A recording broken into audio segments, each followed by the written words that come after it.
આવ્યો, આપણી આંખે કાળા ચશ્મા પહેરવામાં આવ્યા ને આપણે ગુજરાતી એને કોઈ પણ જાતની સત્યની તપાસ કર્યા વગર એને માની બેઠા ને આજે એનું પરિણામ એ આવ્યું કે આજ 550 વર્ષથી આપણી માં ધજા વગરની રહી, આપણો રામ તંબુમાં રહ્યો, આપણો સોમનાથ દાદો અનેક વાર આક્રમણો થયા. ભાઈ પોહાય આપણા ઘરમાં કોઈક નાની હરખી ઈંટ તોડે ને તો એ ભૂકા કાઢી નાખી છે. તો આપણો બાપ છે, આપણી માં છે, એની ઉપર પ્રહારો કેવી રીતે પોહાય? પણ આજ મારે વાત બીજી વિષય વસ્તુ પર નથી કરવી, મારે વાત કરવી છે જે પર્વતની, જે પાવન પાવાગઢની આપણે સૌ ભેગા મળીને પરિક્રમા કરી રહ્યા છીએ ને, એ પાવાગઢના આજથી 550 વર્ષ પહેલા થયેલા ખૂંખાર, ગુજરાતના ખૂંખાર જંગ એની વાત કરવી છે. એક ગરબો તમે બધા સાંભળ્યો છે, પતઈ રાજા ગરબડીયો કોરાવો, જેણી મિલો જાળીઓ રે લોલ, આયા આયા નવરાત્રિના 9 દાડા, માડી મારા ગરબે રમે રે લોલ. રમે રમે રાજાની હોળ રાણી, આ નવીનાર કોણ રમે રે લોલ? સાંભળ્યો છે કે નહીં? તમારો હોકારો ને પટકારો હશે ને તો મને વધારે મજા આવશે. હા, પણ ગુજરાતના ઇતિહાસમાં અનેક પાત્રો, અમર પાત્રો આલેખાયેલા છે. એમાંનું લોક જીભે અમર બનેલું એક નામ એટલે પાવાગઢનો પતઈ રાવળ. બરોબર? પતઈ રાવળના નામથી ભાગ્યે જ કોઈ ગુજરાતી એવો હશે જે અજાણ હોય. ખરું કે ખોટું? બરોબર છે. કહો ને કે પતઈ રાવળ કરતા પતઈ રાવળના માથે જે કલંક લાગ્યું છે ને સાહેબ, એ વધુ જાણીતું છે, અને એ કલંકના લીધે વધારે જાણીતું છે. અને આપણે એનાથી ખોટી રીતે પરિચિત થયા. જ્યારે જ્યારે ગરબા રમવાના આપણે, ત્યારે ગરબે ઘૂમતી ગુજરાતણ એ પાવાગઢના પતઈ રાવળને પણ સંભાળવાની. બરોબર છે? તો હેતુપૂર્વક ઊભી કરાયેલી વાતોને, આપણા સનાતન ધર્મને બદનામ કરવા કેવા કેવા કાવતરા થયા છે, આજ મારે એની થોડીક વાત કરવી છે. બહુ સમય નહીં લઉં, વાત બહુ જ મોટી છે, કથા ઘણી મોટી છે, પણ જેટલી સંક્ષિપ્તમાં થશે ને એટલી હું આપના સુધી પહોંચાડીશ. આપણો ઇતિહાસ લખાય પારકે હાથે, એમાં વાંક કોનો? આપણો જ ને? આપણો કે બીજાનો? લખે ખોટો, તોડી મરોડી, મસાલા ભભરાવી અને આપણે હાચો માની બેહીને આપણા ધર્મનું આપણે અપમાન કરી રહ્યા છીએ. એવી જ કઈક ઘટના પાવાગઢની ધરતી ઉપર બની. મારે વાત કરવી છે આપને.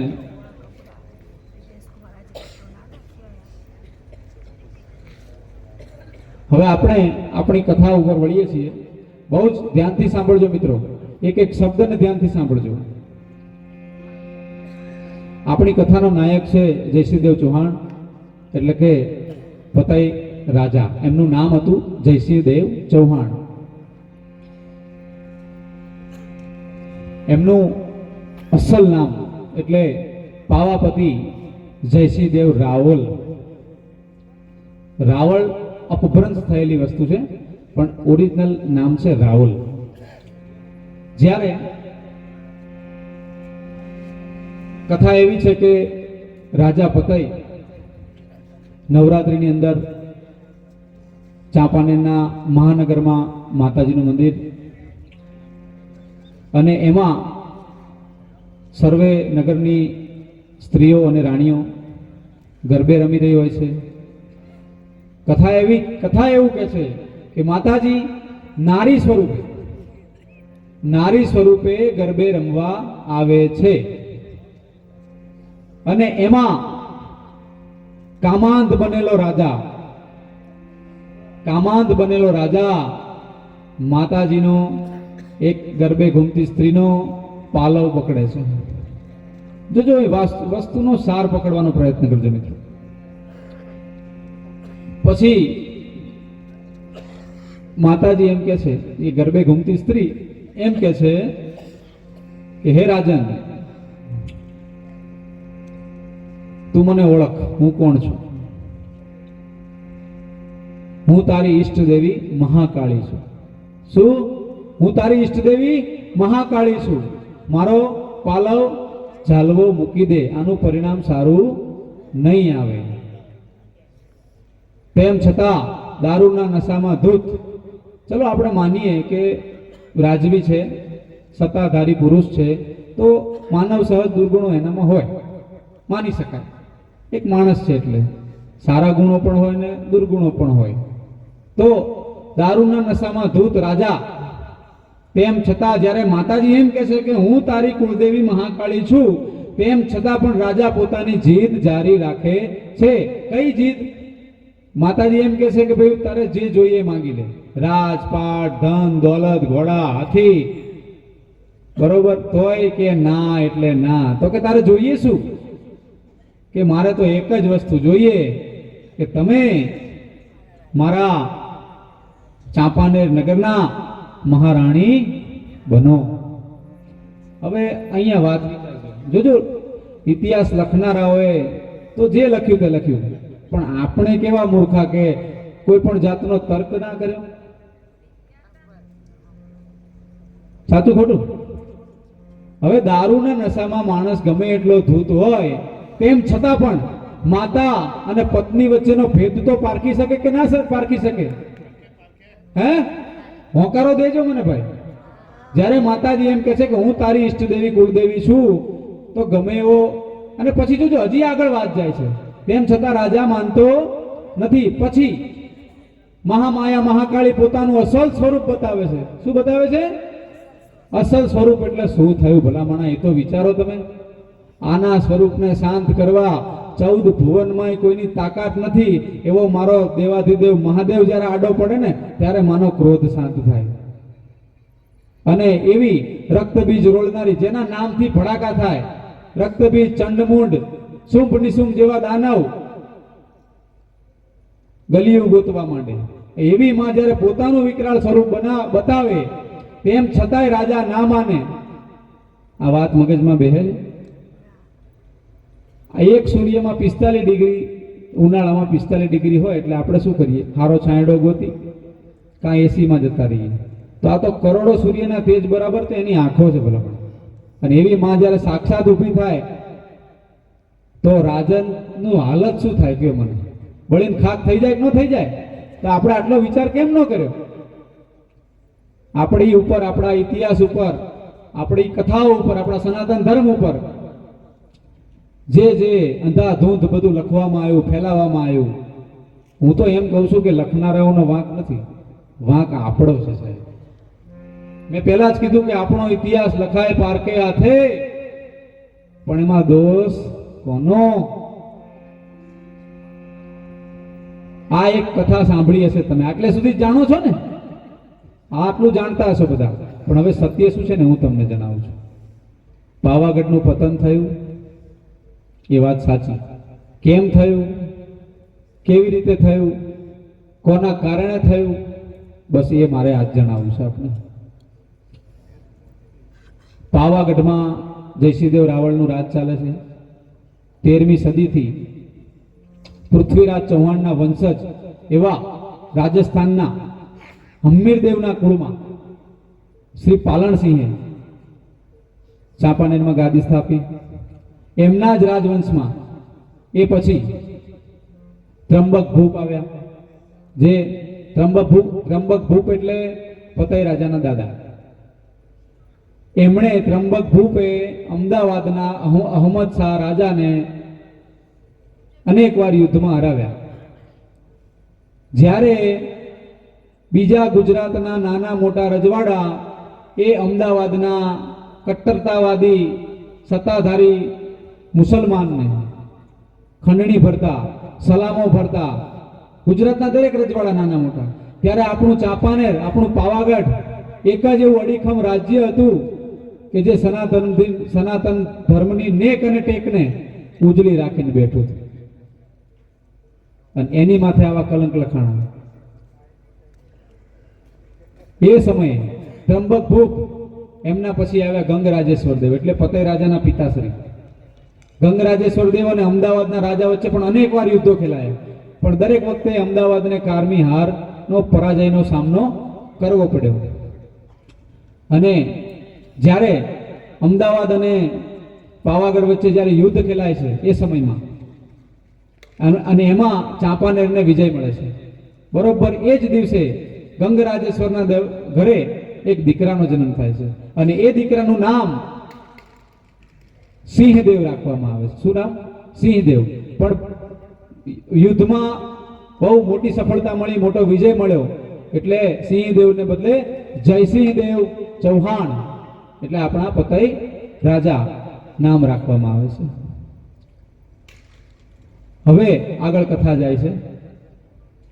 પાવાગઢમાં આ કેમ બન્યું? તો પાવાગઢમાં પતઈ રાજાના સગા સાળા એટલે સજાણસિંહ ત્યાં ચાંપાનેરમાં જ રહેતો અને સત્તા ભૂખ્યો માણસ. એની હંમેશાથી નજર પોતાના બનાવીના રાજ ઉપર હતી. એણે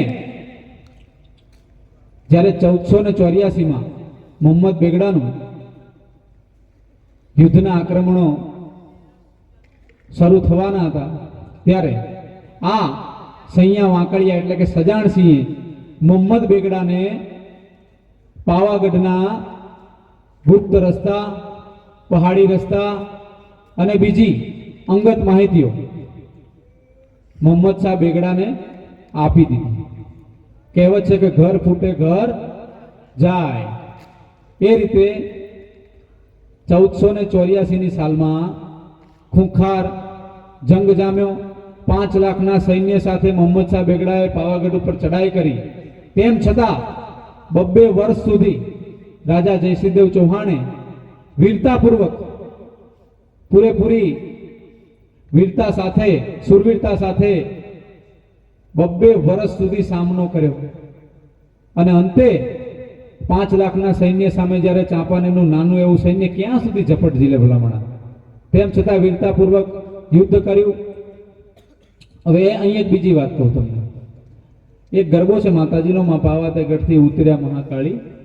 એમાં એક ગીતમાં એક કડી આવે છે, આજથી 6 ને 6 માસે પાવો તારો પાપે જશે રે લોલ.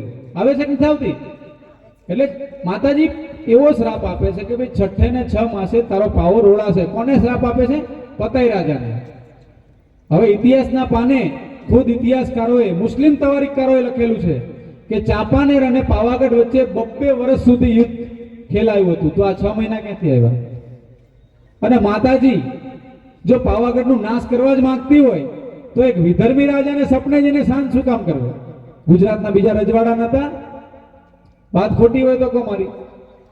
બરોબર છે? એટલે આવી કથાઓ બધી ફેલાવવામાં આવી. યુદ્ધ ખેલાણું, જબરજસ્ત યુદ્ધ ખેલાણું.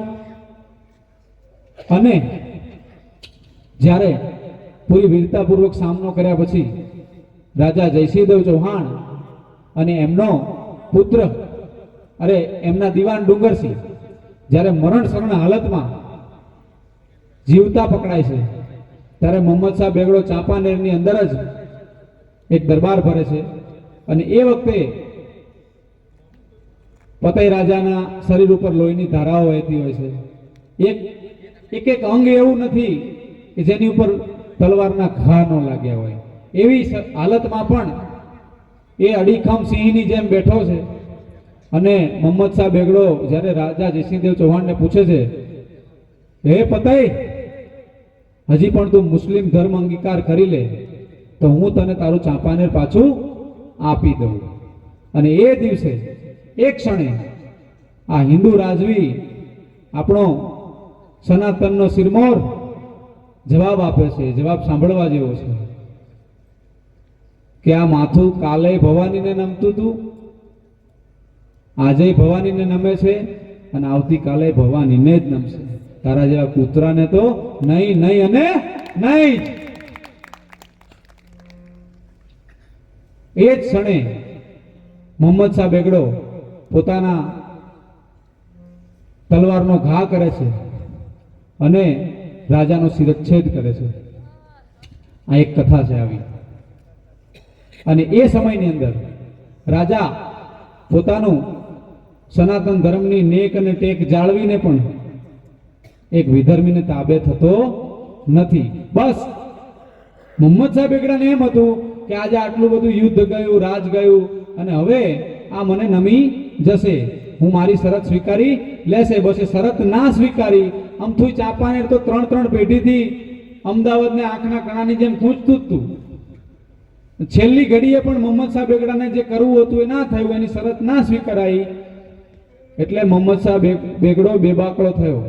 અને બસ એ વાતનો બદલો લેવા માટે એણે એ સમયના ભાટ, ચારણો, કવિઓ એ બધાને લાલચ આપી આવા ખોટા ગરબા લખાવડાવ્યા, ખોટા ગીતો લખાવડાવ્યા, અને એ ગીતો ગુજરાતી હિન્દુ જન સમાજમાં પ્રચારિત કર્યા અને આપણા સુધી પહોંચ્યા, અને એને આપણે હાચવા માની બેઠા. બીજી એક વાત કહી દઉં કે ખાલી પુરુષો સુરવીરો લડ્યા એટલું નહીં, પણ ગુજરાતના ઇતિહાસની એક એવી વણ આલેખાયેલી વાત તમને કહું કે એ સમયે જ્યારે યુદ્ધ ખેલાયું ત્યારે ચાંપાનેર મહાનગરની રાણીઓ અને બીજી સ્ત્રીઓ રાજા જયસિંહદેવને સામેથી કહે છે કે તમે અમારી ચિંતા કરશો નહીં, અમારા બાળકોની ચિંતા કરશો નહીં, અમે જાતે ચિતાઓ સળગાવી એ ચિતામાં અમારું આત્મ બલિદાન આપશું. અને ઇતિહાસ એમ કહે છે કે ગુજરાતના ઇતિહાસમાં પહેલી અને છેલ્લી ઘટના કહેવાય કે આ માચીના ચોકમાં એ ભારતીય નારીઓએ પોતાના ધર્મની આબરૂ બચાવવા, પોતાના શિયળની રક્ષા કરવા માટે લગભગ 1500 જેટલી નારીઓએ જોહર કર્યું હતું, આત્મવિલોપન કર્યું હતું. એ રાણીઓને આપણે કેવી તાલીઓથી વધાવવી જોઈએ. અને આવી તો કંઈક કથાઓ લખાણી ભલામણા. એવું આપણું આ ગરવું પાવાગઢ, કંઈક ઇતિહાસ જોઈને બેઠેલો પાવાગઢ, મહર્ષિ વિશ્વામિત્રની પાવન ધરતી એટલે પાવાગઢ, ખૂણેશ્વર મહાદેવના પાવન બેસણા એટલે પાવાગઢ, વિશ્વામિત્રીનું ઉદ્ગમ સ્થાન એટલે પાવાગઢ, માં મહાકાળી જોગમાયાના આદિકાળથી અખંડ બેસણા એટલે પાવાગઢ, વીર નારી આ પતઈ રાજાનું જે યુદ્ધ થયું અમદાવાદ ચાંપાનેર વચ્ચે, એમાં વીરતાપૂર્વક રાજાને સાથ આપ્યો, વિધર્મીઓને ઊભી પૂંછડીએ નસાડ્યા હતા, એવી આર્ય નારી મેના ગુર્જરીની ભૂમિ એટલે પાવાગઢ. આવા તો કંઈક ઇતિહાસ છે બાપુ. મહાન સંગીતકાર બેજુ બાવરાની જન્મભૂમિ એટલે પાવાગઢ. અને એ પાવાગઢની આજે આપણે સૌ પરિક્રમા કરી રહ્યા હોય ત્યારે આ ઇતિહાસથી આપણે અવગત કરાવવા મારી એક નૈતિક ફરજ બનતી હતી. પણ હવે ઇતિહાસ તો જાણી લીધો, વાત હવે ચાલુ થાય છે નિષાદભાઈ, આજે જાણ્યા પછી હવે હજુ આપણે જાણ્યો, આપણને જેવો આવડે એવો આપણે આપણા બાળકોને, આપણા સમાજને, આપણા ઘર સુધી આ વાત નહીં જણાવીએ ને તો આ પરિક્રમા કર્યાનું કોઈ મતલબ નથી. એટલે આજથી આપણી ફરજ બને છે કે આવા કલંકિત ગીતો, કલંકિત ગરબા, કલંકિત કથા વર્ણવતા ગીતોને આજથી આપણે એનો તિરસ્કાર કરીએ, એનો બહિષ્કાર કરીએ. કેટલા એની આ વસ્તુ માટે કેટલા મારી સાથે સુસંગત કેટલા છે મારી સાથે. વાહ ભાઈ વાહ, મને આનંદ થયો. તો આજથી આ કાર્ય મારું એકલાનું નથી. આ ઇતિહાસ શોધવા માટે માતાજીની ખૂબ પ્રેરણા થઈ, માતાજીના ખૂબ આશીર્વાદ મળ્યા અમને. એના માટે છેલ્લા 2 વર્ષથી પાવાગઢના ડુંગરા, પાવાગઢના જંગલ અમે બધા મિત્રોએ સાથે મળી અને ખાસ કરીને આમ તો કહેવું ના જોઈએ પણ ભાઈ શ્રી મારુતિસિંહ રાઠોડ એમની ખૂબ અમને સહકાર મળવા પામ્યો છે. એકવાર એમના માટે પણ જબરજસ્ત તાલીઓ આપણે થઈ જાય. તો આજથી આ ગરવા ઇતિહાસને આપણે ઘર સુધી પહોંચાડીએ અને માના પરમ ભક્તને રાજા જયસિંહદેવ ચૌહાણને, આપણા સિરમોર રાજવીને, સનાતનના શણગારને એક સાચું સન્માન આપવાનો પ્રયાસ કરીએ. બસ આગળ કંઈ નહીં કહેતા. આપ સૌને જય ભારત, જય માતા.